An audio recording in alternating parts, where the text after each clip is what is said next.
Right. Well, welcome to Raw and Unfiltered with my pal over here, Rick Wilson. Nobody better than Raw and Unfiltered. Maybe second, yeah, second to me, possibly. Hey, Rick, so I want to begin by sort of talking about where Lincoln Project is today. I mean, Sure, you sure. guys historically put out the greatest ads of all time, something that I've always said the DNC should come to you for advice on. We're right now in a really interesting place in America's history. We're Sure. fighting with our allies, we're cozying up to our adversaries. When I say we, of course, I'm referring to this administration and the current president, Donald J. Trump. Um, these tariffs, these tariff wars, they are causing a massive amount of damage in this country, specifically to people that voted for Trump. Yep. Somewhere along the line, I think that they forgot that the American people are not singularly Republican, Democrat, or independent, that we are all American, and that these tariffs, which ultimately are borne by the consumer, are paid, are right, will are comes out of our pockets, and that is not something which is specific to any political affiliation. Talk to me about that and what you guys are doing about it. Yeah, look, Michael, we're right now working our best to set the big narrative for the 2026 elections. A lot of the things that the Democrats have traditionally had a kind of admitted shortfall on is they are not always great at telling a story. They're not always great at showing the narrative of what's going on. And you know what? That's the kind of thing that they really need to start thinking about more, I think, intensely and thoroughly. So we're telling people right now what's happening in the world, which they're not getting on Fox or Newsmax or OAN, and we're telling them the truth. This is crazy, and it's hurting you. Those two things are really simple concepts that anybody can understand. This stuff Trump is doing is crazy, and it's hurting you. Everybody thought Trump was going to have this wonderful moment of economic glory and golden age, all this crap. It was all crap. It was a lie, of course. You and I could have seen it coming a mile away, and we did. But the inability of a lot of Americans has left them now really surprised at the situation that they're in, because there is a very dark moment ahead of us. This is not going to be easy or smooth sailing, because he's deliberately crashing the markets. He's doing things that are unbelievably stupid when it comes to how you end up with a government that is going to fail as hard as it is economically, just because he has terrible ideas and his people can't say no to him. Yeah, look, let me just sort of correct something. The misinformation, disinformation, malinformation is not only coming from Fox News, OAN, Newsmax.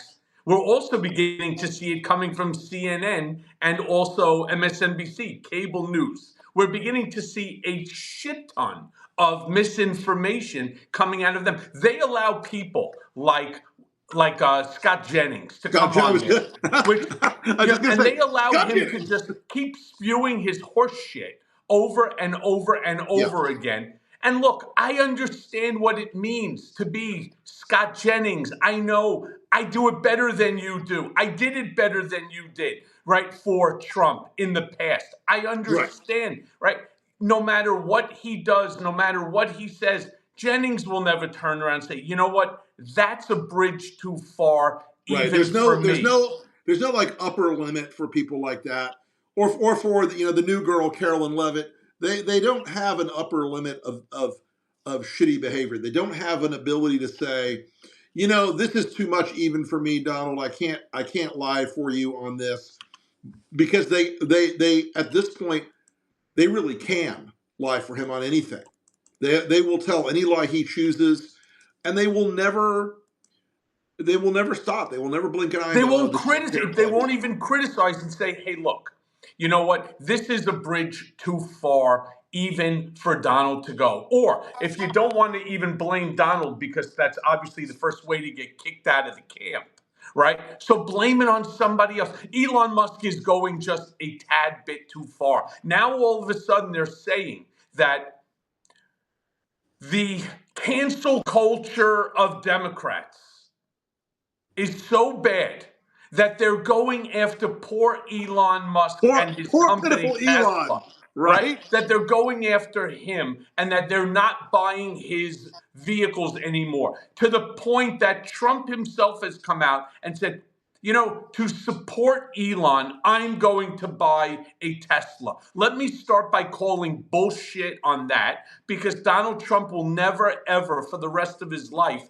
be allowed to drive himself. By the way, he already has a Tesla. One was bought for him like 15 years ago. It looks like a Ferrari. They don't even make them anymore in that style. It was the first Right, ones that came out. It was a birthday gift that a guy right. bought for him. And I remember, because I went, picked it up, had to read the manual on how to operate the thing and then teach his drivers or teach him how to do it.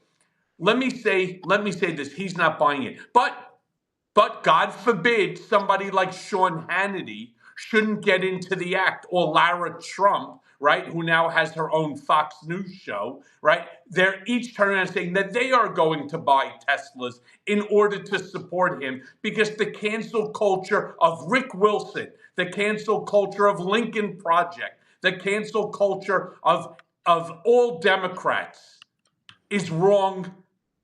Elon is doing a great job, and he's doing it for free, and that we should all, as Lara Trump said, we should all kiss the feet of Elon and Donald for the things that they're doing for America. Yeah, I have some bad news for them. And I say this because I'm a free market guy. The market is speaking to Elon. It's yelling at Elon. The market is screaming out loud at Elon. And the idea that this is all happening because of cancel culture, that's what we call people making decisions with their wallets. That's what we call people saying, you know what, I don't want to be a part of, the Elon parade. I don't want to be a part of this idea of Elon Musk and Donald Trump tearing down Social Security and veterans health care and everything, every other damn thing under the sun. They're making decisions because Trump has put them in a position where they're called between what they think in their heart about things being wrong, and Trump sort of saying, now give the richest man in the world more of your money because his feelings got hurt. Fuck off. Right. Well, look, let's jump into something that you brought up, which is Social Security, Medicare, Medicaid, Yep. right? VA benefits. You know, I was speaking with Alex Eisenstadt, who just wrote a book. Yeah, I talked to him this morning. Smart Copied book. my book, but his is called Revenge as well. Fantastic. I'm about 40+% done with the book. Yeah. Having him on my podcast, Mea Culpa. And one of the things he talks about is how strategic, say, Susie Wiles and some of the other individuals that were there Sure. actually were in pinpointing small segments of certain groups of individuals, Black, Hispanic, Young men. urbanites, and so on, peeling off these small numbers in certain areas, which ultimately gave him the success in all 7 swing states, that gave Yep. him the 1.5 million votes that he needed in order to flip the election That's right. to Donald J. Trump. Yeah. Question that I Look. want to ask you. Yeah. Go ahead. Think about it this way. Again, the elderly, VA, you're talking about, Medicare, Medicaid recipients, SNAP recipients. They are not Democrats. They are not independents. They are all 3 of our parties, Republican, Democrat, and Independent. He is actually hurting the people as well who Sure. voted for him, who are part of, if not the bulk of, the 1.5 million individuals that ended up turning the election in his favor. How do you think that comes to bite them in the ass? Yeah, Michael, I mean, our old buddy Steve Bannon, you and I don't agree with Steve Bannon on much, but he said this the other day. He came out and he said a lot of Trump supporters are on Medicare, Medicaid, disability, SNAP, TANF, all these programs. And this idea that you're just going to slash those things is going to have unintended consequences. I think Bannon was right about that Me because too. a lot of these people who are suddenly going, wait, I thought they were going to fire all the DEI people, not all the park rangers. I thought they were going to fire all the DEI people, not all the wildland firefighters. I thought they were going to get rid of DEI programs, not the National Weather Service. They're all surprised because they use these programs. They're parts. These things. They don't feel to them like they're like evil big government. They feel like they're things that they pay their taxes for. So I think he's going to have some trouble with those folks because they're also not getting what he promised them, which is a great economy. And the economy right now is because of him, because of his direct actions in a posture where people are very scared right now. The markets are going crazy. People's retirements are getting screwed over. They're worried as hell, and they're right to be worried, Michael, about whether or not Donald Trump gives a damn about their financial future, because he doesn't. And they're realizing it in this sort of shocking moment that is, I think, going to cost him a good amount of his support off of the not the hardcore weirdo like boat parade guys, but softer Republicans are now like, I didn't vote for this crazy stuff. I didn't vote for Elon to do all this shit. Right. Well, true, except we now have to wait until the 2026 election within which to make sure that our democratic republic does not get torn apart. And Right. what always pissed you and I off, we used to talk about this offline, so I'm going to share it with, Sure. with the viewers that are with us right now. We used to talk offline about how poor the Democrats were messaging and how efficient Donald Trump actually is, talking like a fifth grader, a sixth grader, 3-word bumper stickers, lock her up, build the wall, right? Gasoline and groceries, mass Yep. deportation. Now, I watched on television as a Venezuelan family is being detained with an ankle monitor, soon to be deported back to their country of Yep. origin. Yet some of the kids were actually born here in America. They don't care. And the guy was saying, I don't understand. I don't understand. Right. I voted for Trump. He is part of that group. Take that group of people, take veterans, take, anybody who is over the age where they're to receive Social Security. I've been paying into Social Security for 40 years. It was a contract, an agreement.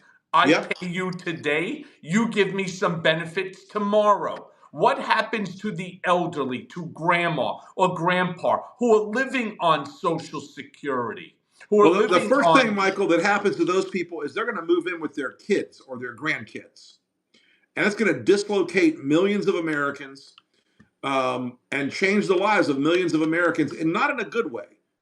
They're going to be moving home. They're going to be having to support those folks because Elon and Trump are being very clear about this, Michael, and you know this. They are being very clear. Social Security is a Ponzi scheme. It's a scam. It's a fraud. And so they're going to say, oh, it's got fraud, waste, and abuse in it. Therefore, we're going to get rid of it. They're coming up on this. They're racing towards this thing. And if people don't believe it, stick around a couple months, folks, because these guys have no intention of preserving Social Security, Medicare, and Medicaid. They're going to screw people in a way that has never occurred in this country before. And it's going to be, I think it's going to lead, this isn't, that old joke about don't touch the third rail of American politics. They're not touching the third rail. They're licking the third rail. They want to get shocked. And they're about to get, I think, a very bad outcome from this. I mean, how many times have you heard Rick Wilson or Michael Cohen or folks at Midas or any of the other people that are actually trying to educate the mass population? Fuck around, find out. Find out. How many times have we turned around and warned the American public? These are only two things. What about our veterans? What about our children? How about cutting programs from NIH? I talk about it all the time because I want to throw up when I even talk about it. You're cutting NIH, you're cutting programs that are doing research to eradicate childhood cancer. Right. What is more important in America than our children? That's who we are as a nation. The shock of that, this idea is like, we're going to slash treating childhood cancer in this country. who's proud of that idea? Who wakes up in the morning and goes, I'm such a dark, twisted fuck that I'm going to cut cancer research for children, and I'm going to cut suicide crisis counselors for veterans, and I'm going to cut, like today there was one, it's like, let's get a double. They're cutting $1.9 billion that farmers were paid to help provide food for school lunches. So you're screwing farmers and you're fucking over kids. Heck of a job, Donnie. Really well done, sir. Really well done. And then let's just touch on, let's touch on the veterans. Am I right? Am I right when I read a statistic? 22 veterans a day commit suicide. Somewhere between 17 and 22 veterans commit suicide every day. Let's take the lowest of that number, Yeah. 17 a day. If it's one too many. Too many. And you are these people are the reason why you, Rick, and I can get onto a platform like Substack and have a conversation. They have protected our Constitution, our democratic republic. Some who have lost their lives in service of our constitutional rights, others who have come back with physical wounds, others who come back with emotional scars. Yep. It is incumbent upon us. It is our obligation. They are entitled. And I never use that word, entitled. They are entitled to everything that they need in order to make them whole, as long as it takes. To cut that away from them, to make it more difficult for them to get the services they need. You put it best. It is fucking dark. It is cruel. It is evil. This is a. I mean, look, I know politics is a tough business, a tough game, and we've all played it at a high level, and we've all played the tough game. But the thought that we are now in a country where not only can Donald Trump and Elon Musk contemplate doing this, but that every single Republican member of Congress who goes out there and says, "I back the troops," is gonna have to stand in front of God someday and say, "Yeah, you know what? I decided that Lance Corporal John Smith, who served 3 tours in Afghanistan and 2 in Iraq, didn't need mental health treatment, even though he begged for it, and he committed suicide." You have to stand in front of God someday and justify the things they're doing right now. And I hope there's a political reckoning first. But I as a broke down old Catholic, I hope to God these people pay a political price before they have to pay the moral price. Yeah, look, and then on top of that, you remember, you and I spoke almost right after I was released from my unconstitutional remand. You have all heard me yelling from the rooftop. I continue this fight because I never want to see another person go through what I did in an unconstitutional remand by your own country because you refuse to waive your First Amendment constitutional right. Well, with somewhat of a derivation, we are seeing it again today. And I don't care what side of the spectrum you are on, as far as are you pro-Israel, pro-Palestine, right? I don't care. This is not an issue about the Israel-Hamas war. And as a proud Jew, I can say I obviously stand with Israel, though I do believe in a two-state solution. Putting that aside, this to me is repugnant. They grabbed this young man, this student, Mahmoud Khalil, the same way that they grabbed me at 500 Pearl Street. It was ICE who grabbed Khalil. It was the marshals who grabbed me. And they're doing it because Trump put out an executive order that called any protest illegal that he doesn't like the content on. I want us all to scratch our heads for a second and read the First Amendment to the Constitution, where there is any semblance of reality to what Trump is doing as far as illegal protest determination, one that we don't even have a legislative body that has elucidated what an illegal protest even is. Yeah, look, if there's such thing as an illegal protest, I think it happened on January 6th, and he treats those people like heroes. And I think that Trump has a lot of contempt for the First Amendment. He wants to have the utterly free speech of all time, but he wants everyone else to be constrained to what they can and can't say. And if people think that it stops with this Palestinian guy, I think they've got another thing coming. This is the beginning of a Yes. of a degradation of our rights. And there's a reason the founders put it as the First Amendment. They viewed it as having primacy. They viewed it as being of the most pendant importance. And the idea that Donald Trump has in his mind that it's an optional formation or it's a bonus that we get to do it if we're nice to him is disgusting. And I think it is something that we're gonna worry ourselves about stupid shit about Trump every day. But we need to pay attention to the big shit like this, because this is a big damn thing. Something I say all the time. First Amendment was written as like the denominator to all of the other, because Right. without the First Amendment, none of the other amendments, none of them exist. Right. None of them have any value. You don't get to exercise those without that one. Exactly. So, well, look, Rick, do me a favor. You guys keep doing you. You keep linking I'm on it, brother. projecting the shit out of all of this stuff. Because You got I hate to say it, visuals seem to get through to people more than anything. Yeah. And that's something that I hope you guys continue. As you know, I'm always here for you. Thank you. As I know Michael. that you are here for, you and Lincoln Project are here for America and for Absolutely. doing what's right. Well, Michael, we you mentioned visuals, and then I got to hop because I'm on for my next thing. We put out an ad today about veteran suicide. It's a very dark ad. It's very tough to make, very emotional to make. We talked with a lot of vets as we were preparing it. And there's a scene at the very last minute. There's like a half of a second where you just see part of a handgun on the table. And that's how most veterans kill themselves. It's with a weapon, with a pistol. And we put it there because visuals matter. Putting a stat on the screen doesn't get you home on a story. Putting a newspaper clipping on a screen doesn't get you home on a story. That's the end of a story. It's a terrible end, but it's an end. Do me a big favor, please, before I let you go. Just tell all of our followers where they can see the ad. Sure. Because everybody has to see that ad. It's on the Lincoln Project's YouTube channel. It's our there's a tab for most recent ads, and it'll be right there. And it is a filmed ad. And again, we worked with a bunch of veterans to produce this ad because we wanted to make sure we got it right. And it's basically about what they're saying they're going to do, which is replace veteran services with Elon and AI and all this bullshit. They can't get help now. You think they're going to get help from a voicemail thing on a computer? It's not going to work. If you are thinking of committing suicide, right? No, that's basically what it's like. It's like if you're calling for your PTSD treatment, press 1.